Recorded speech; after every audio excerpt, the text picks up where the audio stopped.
Je tiens à réagir également sur quelque chose qui m'a pas mal choquée aujourd'hui.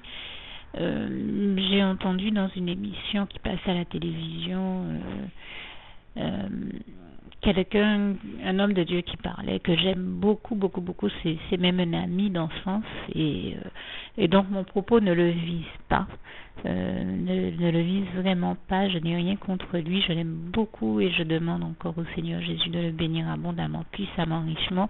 Je sais que tout comme moi, il fait partie des bien-aimés de Jésus-Christ et vraiment, je demande au Seigneur de le bénir. C'est quelqu'un que j'aime énormément du fond du cœur et uniquement fraternellement, je le précise encore ici.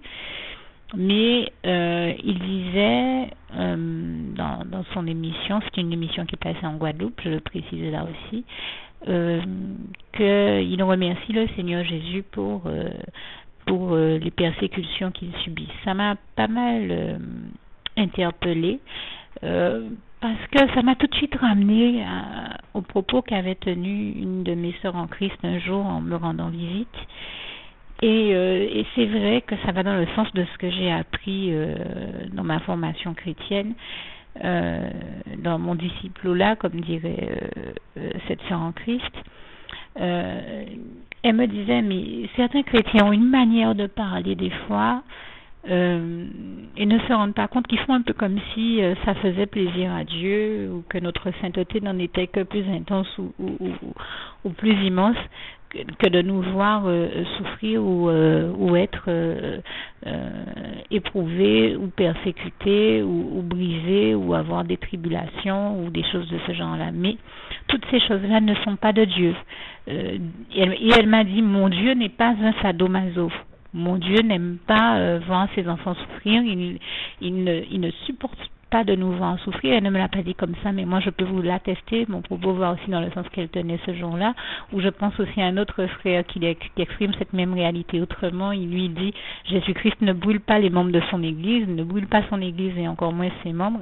Et moi je rends grâce et gloire à Dieu, à Jésus, à son Saint-Esprit, qui en effet, Dieu m'a démontré à combien de reprises il m'a démontré qu'il ne supportait pas de me voir souffrir, là où l'ennemi me disait, oh ça va, tu vas pouvoir supporter la souffrance, tu es pas une chochotte ou ce genre de conneries, ou tu es trop douillette, eh bien Dieu lui me disait, non, tu peux te prendre un comprimé léger, comme, je ne sais pas, il existe des comprimés très légers qui permettent je sais pas, le Dafalgan, le Doliprane et bien d'autres choses qui permettent vous avez bien d'autres, je pense au Nurofen pour ceux à qui ça va pas nécessairement, ça ne va pas nécessairement à tout le monde, mais bien entendu, chacun ayant son métabolisme, il s'agit ici pour chacun de prendre les médicaments qui leur convient au mieux. Mais de ne surtout pas se laisser aller à la souffrance et à la douleur et à laisser la douleur s'amplifier. Bien au contraire, Dieu me l'a démontré il n'y a pas longtemps encore et je tenais à lui rendre grâce et gloire. Il m'a démontré comment il ne supportait pas de me voir souffrir, comme il ne supporte pas de voir ses enfants souffrir. C'est d'ailleurs entre autres choses pourquoi Dieu dit de se soigner et qu'il nous guérira. Mais en attendant, par exemple, qu'on puisse aller à l'église ou prier soi-même sur soi, oui, à défaut de prier soi-même sur soi, si on ne le peut pas, qu'on fasse les personnes mandatées par Dieu pour ça, qui ont un ministère particulier dans la prière et la guérison, que ce soit les pasteurs, les hommes ou les femmes de Dieu, qui ont reçu ce ministère et cette onction en grâce de Dieu, et toute la gloire en revient à Dieu encore une fois, en attendant qu'on puisse se faire prier pour soi, ou alors trouver les médecins ou autres praticiens nécessaires selon le cas que l'on traverse. Eh bien, Dieu nous invite à se soigner en attendant qu'il nous guérisse, parce que bien entendu, Dieu utilise ses serviteurs, servantes, toutes les personnes qu'il a mandatées, à qui il a donné un ministère de guérison pour guérir ses enfants, comme il peut utiliser toute espèce d'autres biais ou d'autres voies selon sa volonté. Et d'ailleurs, je lui rends grâce et gloire parce que combien de fois il m'est arrivé à moi, comme à beaucoup de chrétiens qui en témoignent aussi, de devoir aller voir des docteurs ou des médecins que je ne placerai jamais au-dessus de Dieu, parce que Dieu seul est au-dessus de tout et de tout le monde, est au contrôle de toute toutes choses et toute la gloire lui en revient. Je lui en rends ici encore grâce et gloire. Mais c'est vrai qu'il faut, et donc lui seul, j'aime à le dire, Dieu seul est le plan de conscience, d'intelligence, de savoir, de sagesse, de connaissance et donc de science également le plus élevé qui soit. Toute science et toute connaissance, qu'elle soit médicale ou autre, nous provient de Dieu. C'est Dieu qui nous les envoie en bénédiction et je lui en rends ici grâce et gloire. Et à plus forte raison, toutes les innovations et progrès techniques, technologiques et les progrès en matière de recherche médicale également, scientifique, etc., etc. Vous avez compris le sens de mon propos. Ce sont en réalité des grâces de Dieu dans nos vies et toute la gloire en revient à Dieu, à Jésus, à son Saint-Esprit. Pour ne prendre qu'un des exemples auxquels je pense, quand Albert Einstein disait « Eureka, j'ai trouvé entre guillemets la formule toute nouvelle », mais la formule toute nouvelle ne lui est parvenue que parce qu'il a eu une grâce de Dieu qui lui a envoyé ses rayons de lumière, son esprit de lucidité et de discernement, puisque, comme j'aime à tant citer ce passage du psaume 36, versets 9 à 10, c'est par la lumière du Seigneur Jésus que nous pouvons voir la lumière et toute la gloire lui en revient, d'autant que Dieu est lumière et qu'en lui il n'y a point de ténèbres, et c'est la bonne nouvelle que nous avons apprise de Dieu, comme il est écrit en 1 Jean 1, verset 5. Jean, ici encore, grâce et gloire à Dieu, et donc très clairement, je remercie le Seigneur qui est celui qui veut tellement nous voir, a tellement le désir profond de nous bénir, comme ce passage de 3 Jean 1 verset de nous rappelle cette réalité-là bel et bien encore. Il a tellement le désir de nous bénir, de nous guérir, de nous sauver, mais comme je le dis, il peut emprunter toutes les voies possible pour le faire, puisque tout est possible à Dieu, comme il est écrit en Marc 10, verset 27.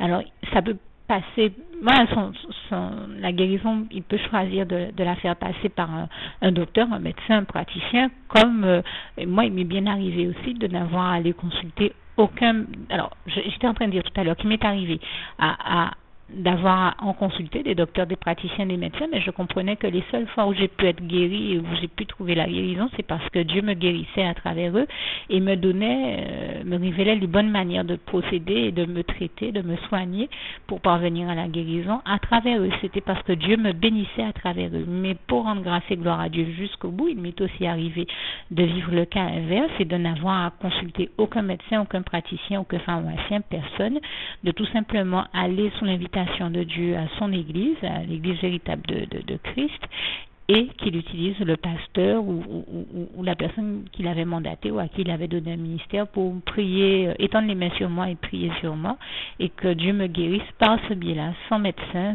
et toute la gloire en revient à Dieu, à Jésus, à son Saint-Esprit.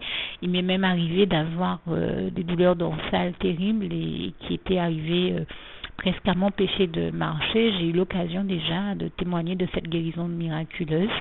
J'avais dit que j'avais déjà eu à consulter 3 médecins différents, 3 docteurs différents, des ostéopathes, plusieurs médecins.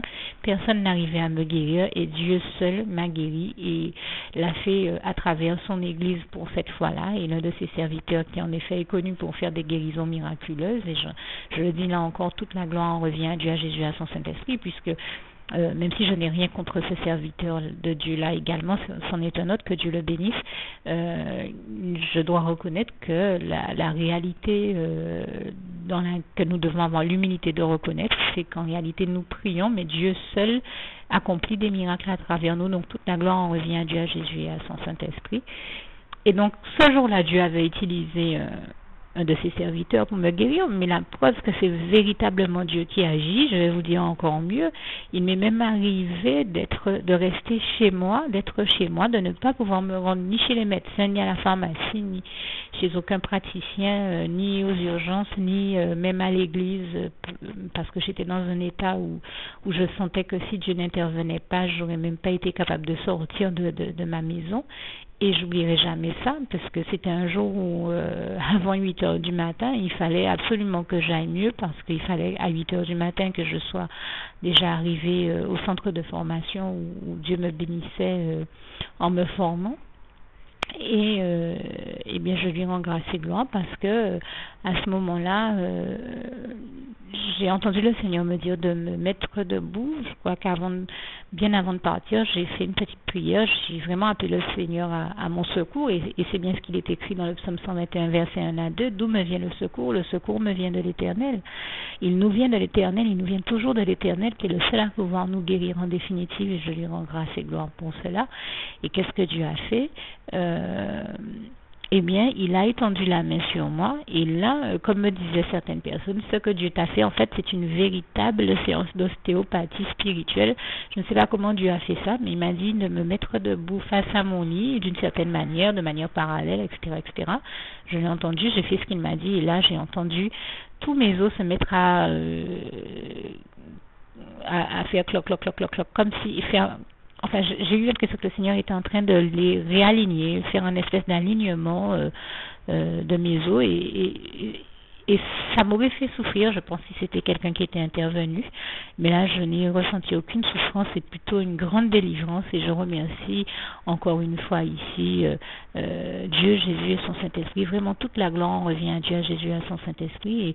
Et c'est parce que le Seigneur Jésus m'a béni de cette délivrance, de laquelle je le remercie encore ici, que j'ai pu, et uniquement parce que Dieu est intervenu pour me guérir, et il l'a fait seul, il n'y avait personne d'autre avec moi dans la pièce, donc toute la gloire en revient encore une fois à Dieu, à Jésus et à son Saint-Esprit.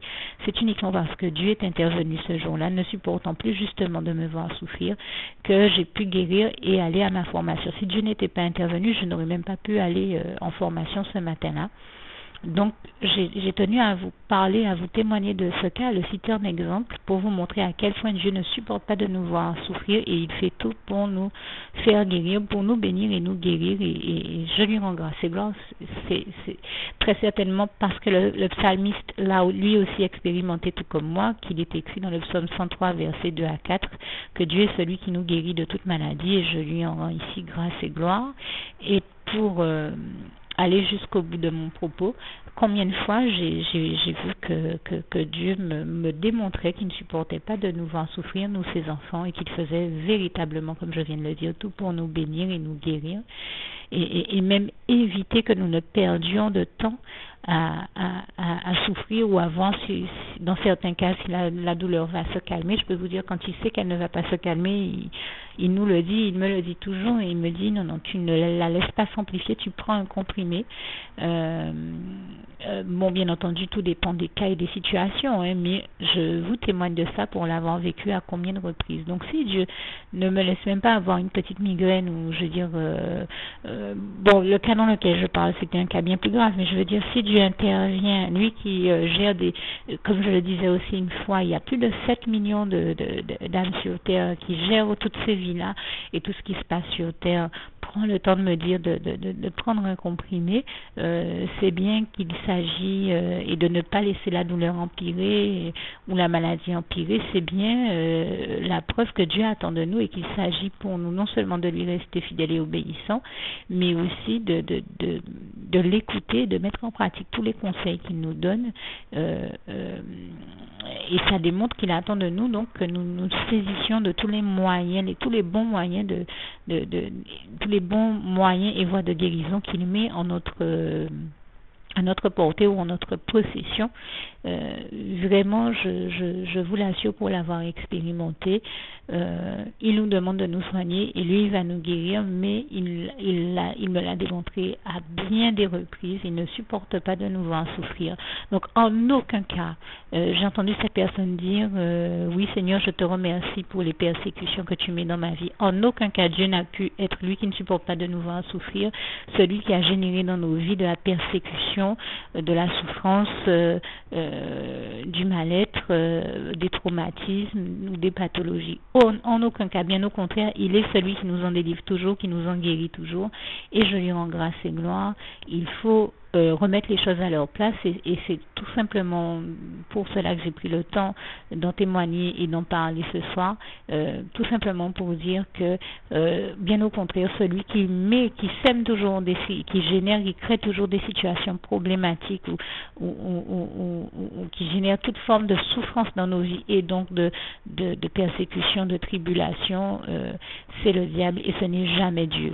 ce n'est jamais Dieu. Que ce soit bel et bien clair. Dieu nous aime, il y a le désir profond de nous bénir et de nous voir tous heureux et épanouis. Il nous aime, il est le seul à nous aimer de si merveilleux amour et surtout du seul amour éternel qui soit, comme il est écrit en Jérémie 31 verset 3. Donc que personne ne se méprenne sur la personne de Dieu, sur le merveilleux Dieu d'amour qu'il est.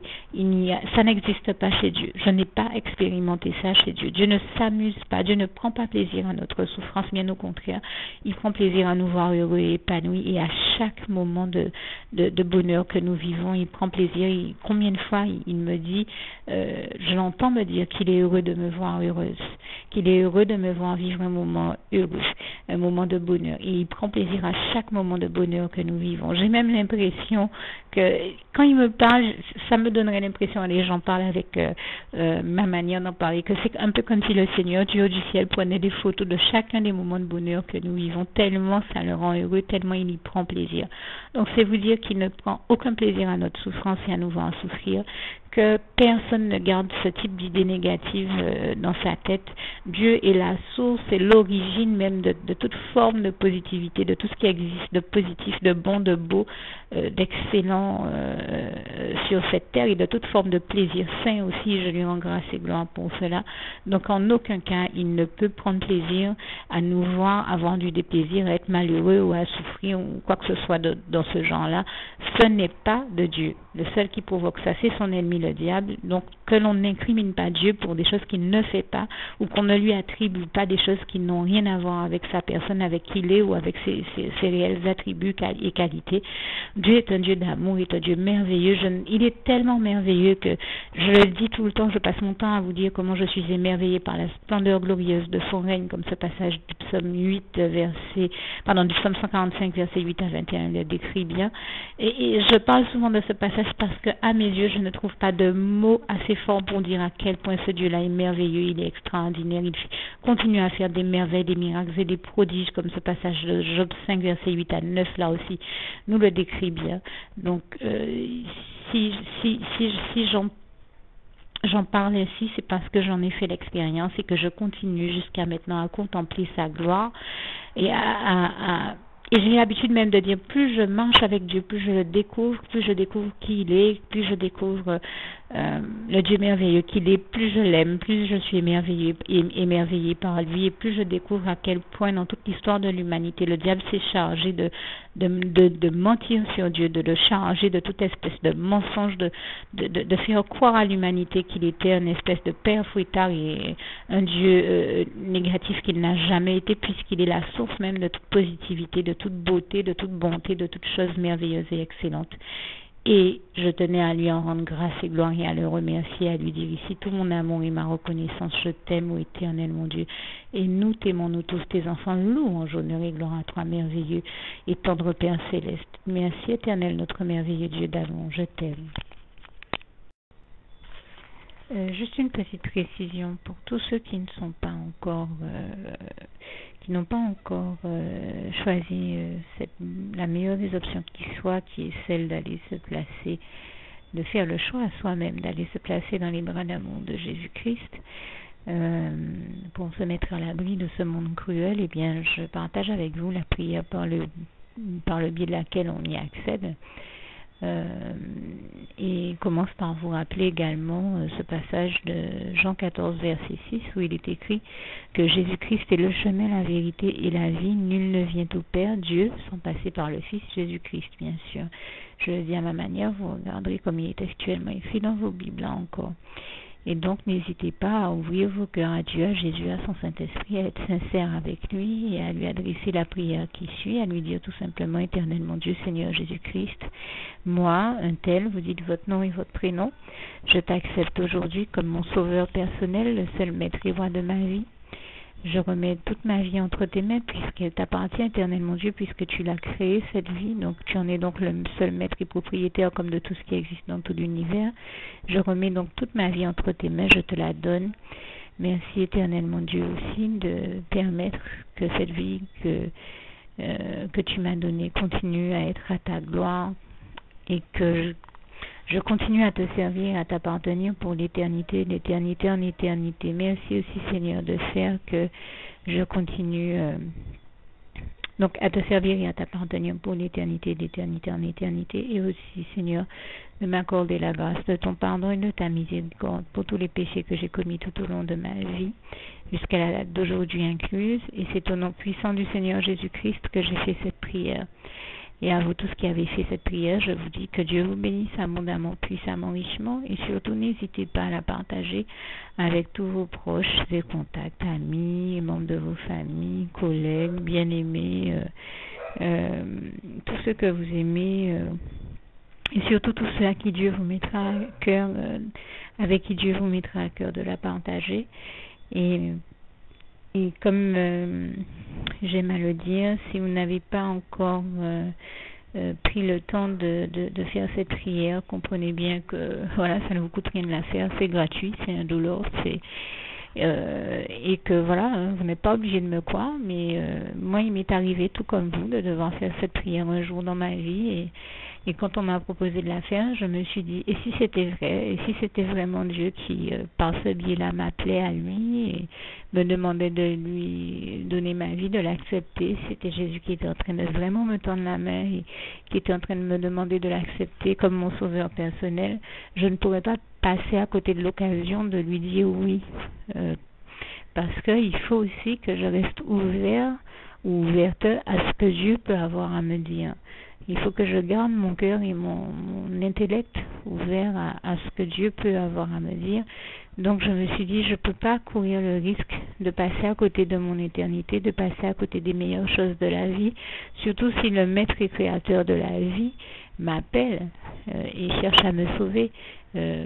Pour être sauvé, il faut bien que je lui dise oui, que je souhaite qu'il me sauve. Oui, Seigneur Jésus-Christ, je t'accepte comme mon sauveur personnel. Et c'est le sens de cette prière. Et comme je dis, elle ne nous coûte rien à faire. Et puis surtout, moi je vous dis, du jour où je l'ai faite, j'ai vu Jésus changer ma vie en mieux sur tous les plans. Et donc je crois que ça ne vous coûte rien, ça ne vous coûte rien vous non plus de la faire et puis d'expérimenter, de regarder comment les choses vont se dérouler dans votre vie, de regarder Jésus changer votre vie en mieux, à vous aussi. Et voilà, d'en faire l'expérience. Et pour en faire l'expérience, il faut commencer par faire cette prière. Donc si vous ne l'avez pas encore dite, réembobinez tout simplement cette vidéo ou ce document si vous préférez, réécoutez-le et dites avec moi la prière que vous m'avez entendu mentionner. Et n'oubliez surtout jamais que tout est possible à celui qui croit en Dieu, en Jésus-Christ et en son Saint-Esprit, comme il est écrit en Marc 9, verset 23, et que tout est possible à Dieu, comme il est écrit en Marc 10, verset 27. Que Dieu vous bénisse donc et à bientôt.